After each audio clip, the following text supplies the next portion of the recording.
Hello, friends. I am taking a different approach to this week's One Cup with Kate, and we'll see how it goes.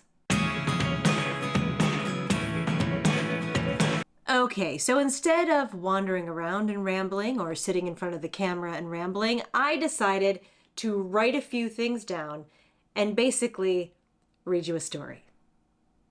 Settle in, get yourself some tea or some coffee, and here we go. Here is what's on my mind. One of the things I loved about this YouTube channel at the beginning is that it allowed me creative freedom. It's fun to do whatever you want, especially creatively, and challenge yourself to not worry too much about the outcome or reaction. Just lean into what's fun for you. This is fun for me. I like making videos, especially editing them. I crave the peace writing brings me. I don't always want to be on camera, at least not in a polished, traditional way. This was one of the things I didn't always love about my old job, but that's part of the deal, right?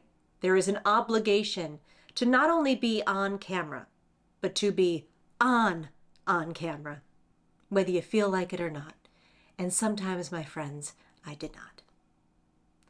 I have absolutely no poker face, so I am sure there were plenty of times the audience knew. I get a kick out of the comments I get now since I've left. I could tell, people will say. My ego leads me to react with, oh, of course you did. But then I have to laugh because I know how good validation can feel. We all like to know that what we suspected was right all along, regardless of the outcome. It allows us the comfort of knowing our intuition is intact. Kind of like when I realized my suspicions that maybe station management was hoping I would leave were in fact dead on. I tell you all this with full understanding that some people will interpret it as me being fake or phony, literally and figuratively putting on a show. And I don't blame anybody for coming to that conclusion. But I wonder if they have ever done the same thing in their lives. Woken up wanting to hide under a blanket and, I don't know, maybe watch unhinged YouTube videos, for example, instead of going to work or carrying on with their responsibilities, whatever they may be. But they can't just do that. They have an obligation to show up, put on a happy face, and push through. This last week has been a bit challenging for all different reasons for me, and all of them have forced me to work a little harder to find the good and count my blessings. I tell myself I don't have to make anything here if I don't want to, but I don't want to make nothing, so this was a compromise. I remind myself that creating here is not supposed to be perfect and polished. It's supposed to be a place to feel free to try things without worrying about the metrics of success. It's supposed to just feel fun. I wish I could find where I read it now, but I read something recently online by someone who said the best thing they can do for their audience is make things that light them up. It's what puts the heart into it. That resonated with me, particularly in an online world that frequently pushes creators to find their audience and play to them over and over and over again. These experts will tell you creating for oneself is a bad strategy if you ever want to be successful.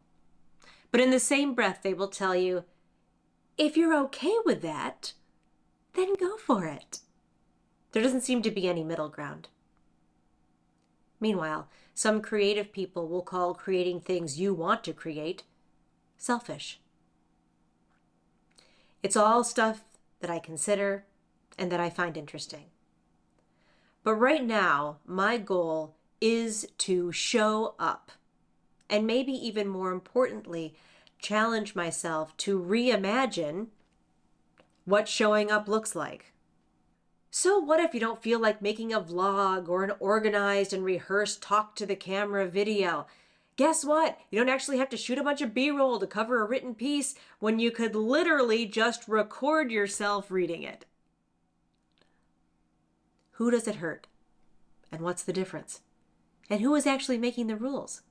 I would argue throwing them out is what helps us find our way. Did you hear my stomach growl? Great. Author Mark Manson talks about confidence actually being less about success and more about comfort with failure. And he also says it's good to cringe at your former self. It means you've grown. He says, never stop cringing. And one more quote that came in his recent newsletter that resonated. It is impossible to be a life-changing presence to some without also being a complete joke to others. And that, my friends, is where I am going to leave it for this week. And the battery died. One of the funny things when the battery does die on this, there's a little thing that comes up that just says, battery exhausted. Relatable. But I believe I was in the middle of saying, if you've gotten this far, thank you. Do leave a thumbs up if you enjoyed this variety of video and leave me a comment. Let me know what you think. And mostly, I just appreciate you being here. So thank you for that.